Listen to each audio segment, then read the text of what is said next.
Hello there, everybody, and welcome to Circling Seattle Sports. This is the Mariners series recap for the past four games against the Oakland Athletics, May 22nd through 25th. A four-game sweep for the Mariners, obviously, with this Athletics team struggling, on the field as well as just as a franchise in general. It was expected that the Mariners were going to handle business, and the minimum expectation should have been to sweep the series, and they were able to do that. With two blowouts and two one-run victories, both by a score of 3-2, 3-2, interestingly enough. So we look at the series here. Seattle taking game one, 11-2. This one, an interesting one. Luis Castillo returned to form as the Mariners ace with one. He hit his 1,000th career strikeout. He had a heavy fastball and changeup usage in this one, was able to record his third win on the year, dropping his ERA down to 2.97, going 6 innings, 4 hits, no runs allowed, 2 walks, and 8 Ks there on 101 pitches, pardon me. It was, as I mentioned, his 1,000th career strikeout. He became the first pitcher to record his 1,000th K while pitching in a Mariners uniform since reliever Jamie Wright back on August 5th, 2011. Felix Hernandez, obviously being the second most recent, recording his 1,000th, all with Seattle on August 25th of 2010. He joins 46 other active pitchers in the majors with that 1,000K mark. In tonight's outing, as I mentioned, the 6 innings, his 22 swing and misses are the most by a Mariners pitcher this season. Castillo accounted for each of the top 5 performances in swing and misses by Seattle pitchers in 2023 so far. On the offensive end of things, as we go to offensive end of things, pardon me. This was a game Seattle got going early, 5 runs within the first 2 innings, adding on 3 in the 5th and the 6th, and then a 3 spot on its own in the 8th inning to really pull away here. The only instance where the Athletics got runs were in the 8th inning where they got 2 across. Julio Rodriguez and Jared Kelenic, big games in this one. Julio, 3 hits, 3 runs, and 1 RBI. JK, 3 hits, 2 runs, 3 RBIs, and a walk. So big games there from Seattle's two young outfielders. Jose Caballero had 1 hit, 1 run, and 3 RBIs on the game in the 9-hole. Jared 3 for 4. He hit his 10th home run of the season in the bottom of the first, and is the first Mariner to 10 home runs this season. His homer was the longest at T-Mobile Park this year, passing Julio Rodriguez's 454-foot homer back on May 27th. Julio went 3 for 4 and got on base in all 5 of his plate appearances. Had 2 doubles, 2 runs, and an RBI. As I mentioned, tonight was the second time. Well, that night was the second time this season he had a 3-hit night, and the third time he had 2 doubles in a game in his first multi-hit game since May 12th at Detroit.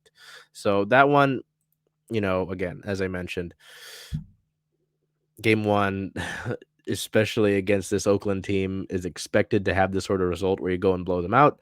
And Seattle's able to handle business. Luis Castillo, after some tougher outings, after a really great start to the regular season, is able to kind of get in form and have that nice win there in game one. And game two, get to close games here, going from 11-2 to a 3-2 win. We'll go to our photo of the game here by photographer Liv Lyons as Ty France is pelted with the seeds there. And this was an interesting one. Oakland got ahead early, a 2-run spot on Marco Gonzalez in the first inning. Marco was able to settle down after that, collect his 4th win of the season. Yeah, kind of got after him early, which was unfortunate considering that Marco had the 8-run outing against the Red Sox in his last appearance. Just really wanted to put that behind him and get moving. It was Gonzalez's 73rd quality start in a Mariners uniform, moving him into the 10th spot on the franchise's all-time quality start list, passing Jim Beattie, who had 72. It was his fourth time pitching 6 innings this season, throwing 88 pitches, 56 of them being strikes. He only had 4 strikeouts on the day, but we know Marco's not a big strikeout guy. Both starting pitchers ended the night with the same amount of pitches, strikes, and strikeouts, and Marco improved his career record against the Athletics to 11-4. So nice to see Marco settle in after that rough first inning. The Mariners offense didn't get anything going until the 5th when they put up a 3 spot, and that's all they would need to end up winning this game, as homers by J.P. Crawford, a 2-run homer by J.P., finishing his night, 1 hit, 1 run, 2 RBIs, and a walk, followed up immediately. So back-to-back homers, as we mentioned here. We'll go back to the photo of the game. Ty France hit a solo homer to give Seattle a lead that they would never look back on. Tight one here. I mean, a little bit annoying. But nice to see Ty kind of start to get going here. He had a slow March and April, and it was unfortunate too. You can see the Ty France below me thing. Ty France thing below me. I can speak. Because in this game, Ty France, late in the game, this was in the 8th inning, Ty was hit in his hand by a pitch. Now, Ty had dealt with some wrist injuries in his past, and there was some worry that it was his wrist. It wasn't his wrist. Ty was actually hit in this part of his left hand, more of the meaty part there. This is all meat. I'm somewhat skinny. My arms aren't huge. This is the meaty part of the hand. This is where Ty got hit at, thankfully. Ty said in the moment that felt like his wrist was exploding. He had a brace on when I saw him in the clubhouse the next day. Was in good spirits. It was unfortunate because the game after was Ty France tie-dye night, or if you bought tickets at a special link, you could have gotten a Ty France tie-dye shirt. He didn't appear in that game. It was a precautionary thing, and we'll get to that game in a minute. But seeing Ty France start to heat up is a great thing for this offense. Obviously, we know what this guy can do at the plate. He's a natural hitter, one of the best hitters in baseball when healthy and when he's clicking. It was just unfortunate to have him go down like that. A few Mariners, actually, I believe, were hit in that 8th inning, or it was kind of a kerfuffle, that 8th inning against the Athletics.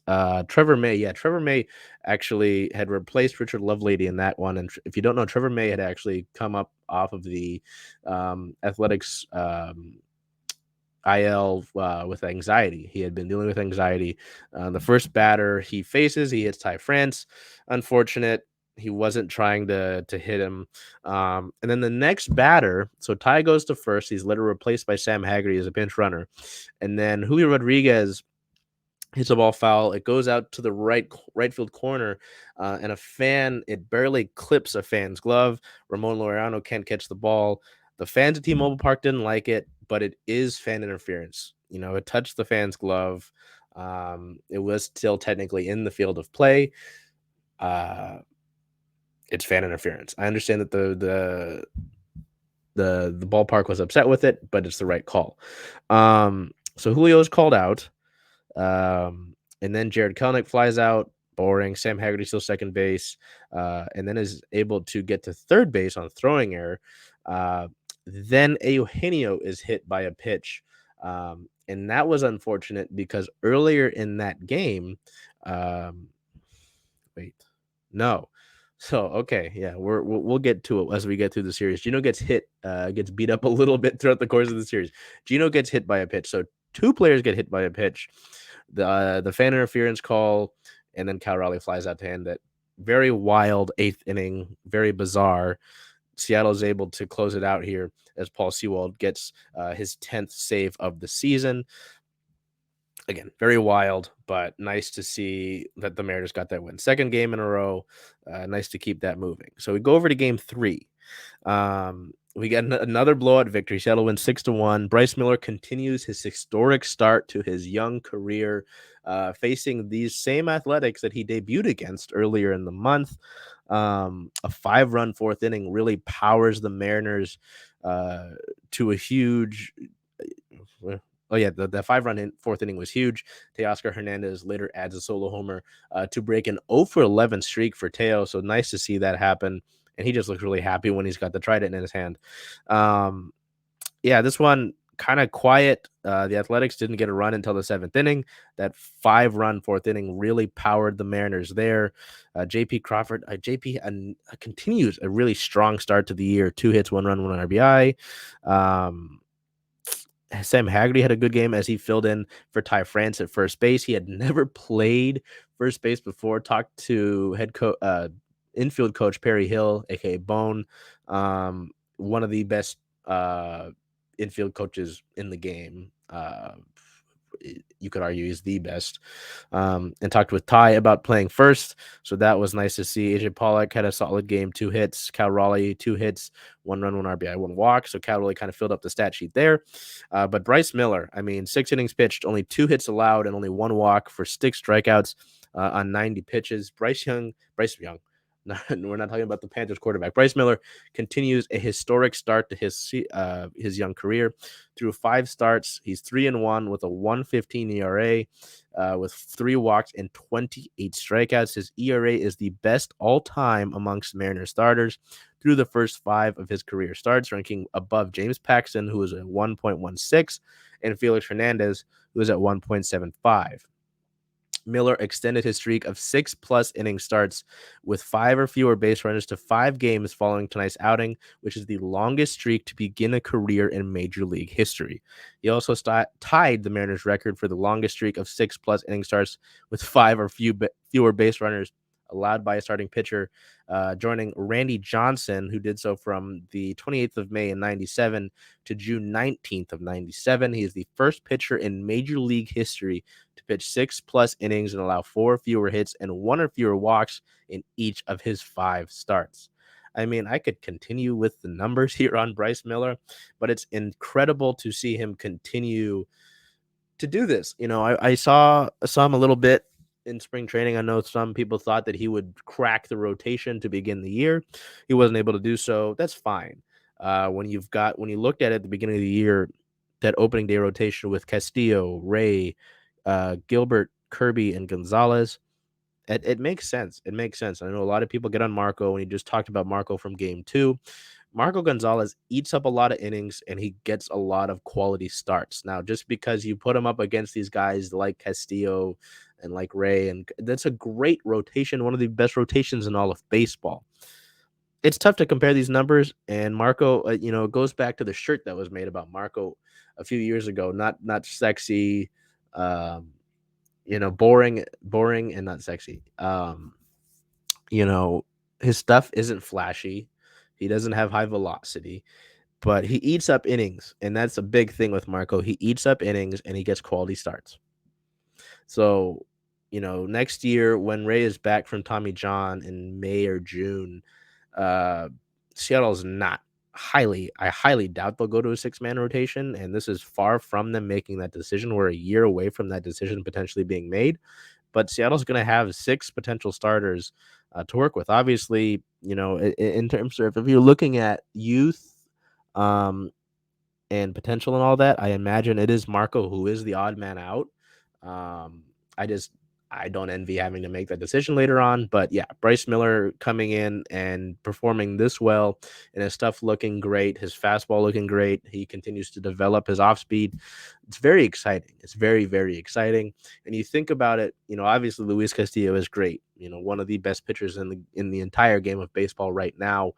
Um, but you look at the young pitchers with Logan Gilbert and George Kirby, who gets to pitch tomorrow. This will be recorded on Thursday, obviously, after the series against the Athletics has ended, and a great, great pitching matchup against Mitch Keller. And then Miller, to have those 3 young pitchers take up 3/5 of your rotation is huge, and it's very exciting going forward. I know there was some account, and I don't like to say their names because why would I do that, who said that they felt that the Mariners had gone pitcher heavy in the last few years. You're seeing why, Seattle was looking for, something like this. And it's great to see that this is working out now. I'm just really intrigued to see how long this sort of streak for Bryce Miller continues. But yes, he has a big, big game in this one. We look at the what did I say? The fourth inning was really the big one. Um, yeah, this was interesting. Cal Raleigh started off with a single. Teoscar Hernandez did strike out. Teoscar would have the first and last outs of the inning, which is unfortunate. Jose Caballero walked. AJ Pollock singled to load the bases for Sam Haggerty, who was filling in for Ty France at first base and hitting in the 9th spot. Haggerty had the same exact situation. Teoscar had gotten the one out. There was only one out with the bases loaded. In the first time this has happened in the second inning, let me make sure it's the second inning. I could be lying. Yes, it was the second inning.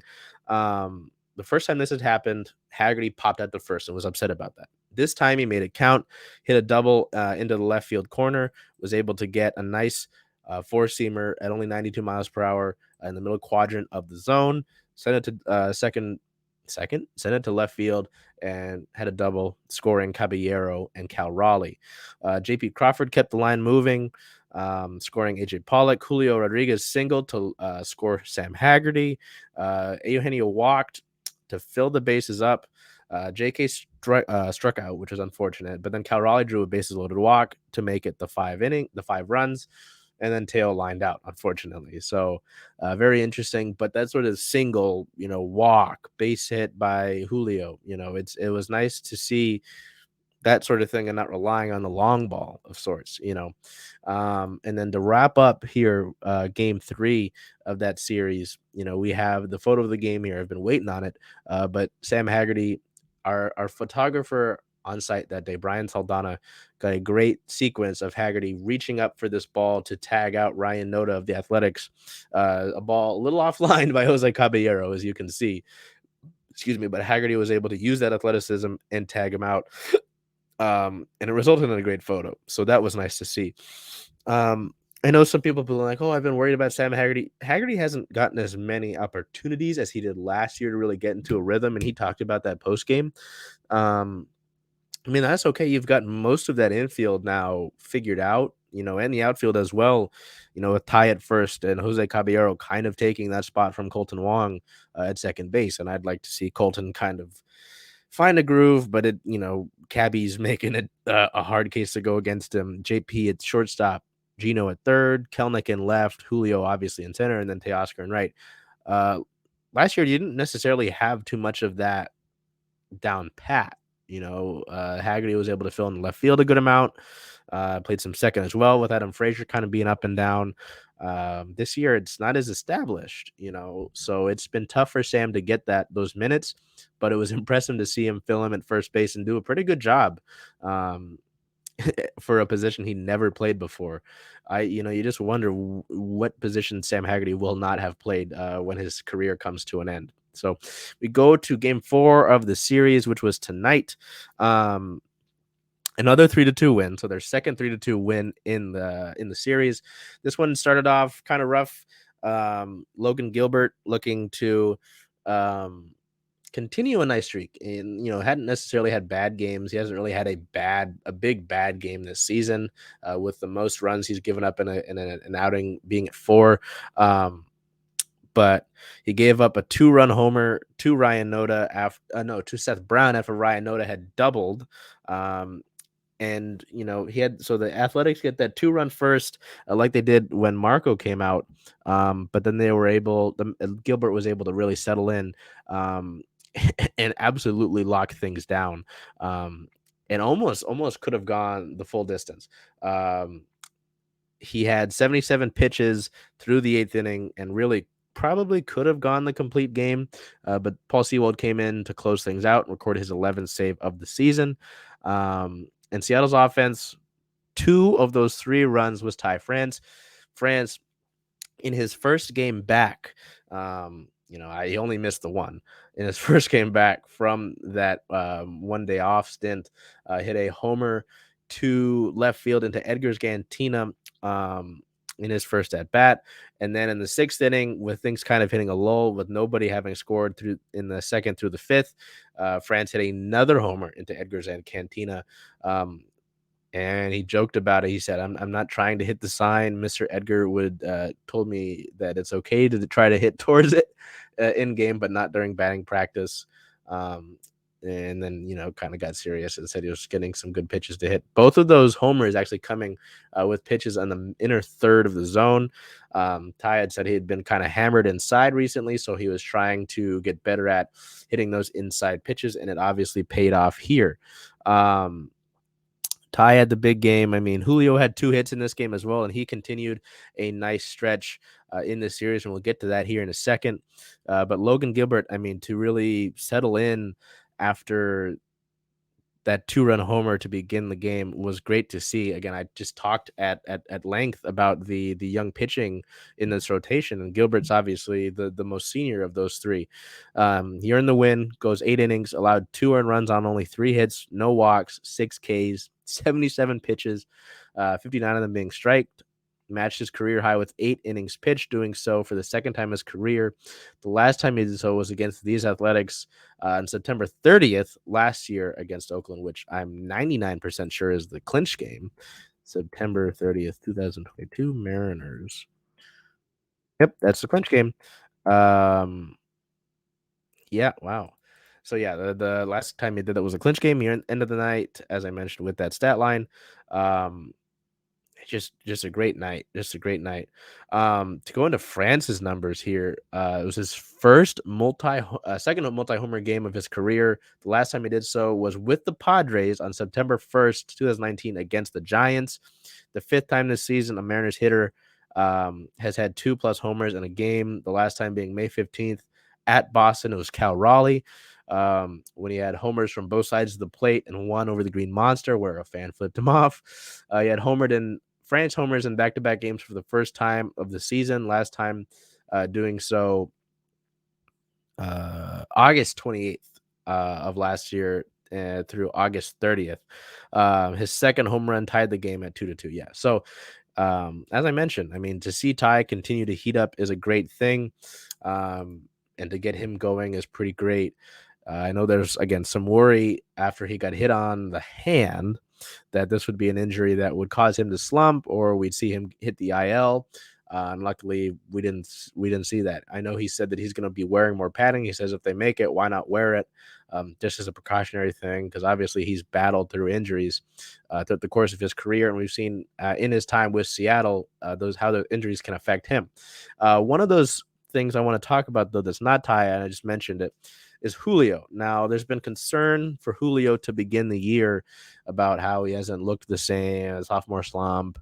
There was some horrible article about potentially trading him as well, which is lunacy, and probably just should be considered satire at this point. Um, but Julio had a good series. I mean, he hit 8 for 17, which is good for a batting average of, I believe, 470. Yeah, 470. Um, he had a really solid series, and again, I preface it at the beginning of the video. Obviously, these Athletics are not very good, but to have this 4-game stretch for a ton of players like Ty and like Julio to really kind of start clicking and get going is big, because sometimes it's all it takes is a few games where things are going right. Um, and then it pushes you forward. You got a big 10-game homestand. The Mariners weren't really able to capitalize on the Astros stretch where they were really struggling. Seattle's sitting at 4th in the division right now, so getting some guys going, having a great stretch here in this 10-game homestand against these Athletics. You've got the Pirates up next for 3 games, and then you've got the Bronx Bombers and the Yankees coming for 3 to end things off. It's a big stretch here, for you to catch up, and then when the Yankees come to town, you've got a big showdown. Even this Pirates team, I mean, they're over 500. They're 25-24 right now, so it's nothing to slack about. It's just good to see guys like France and like Julio start to build here, because you think about this Mariners offense to this point, it's been mostly JP Crawford and Jared Kelenic, who have had a great start to the year. So to get guys start to move in the right direction, even Cal Raleigh has started to click a little bit here. Jose Caballero is coming into his own, as I mentioned. Teoscar, for him to get that solo homer in Game 3, he had a hit tonight. is nice. Want to you know what you're gonna get with Teoscar. He's kind of a true few outcome guy, but start to get some guys rolling. You see what I mean? And it's big. It's going to be big for this ball club. So that's the first series recap that we've done. We're going to do these just about every series. It'd be really impossible to do one after every single game, all 162.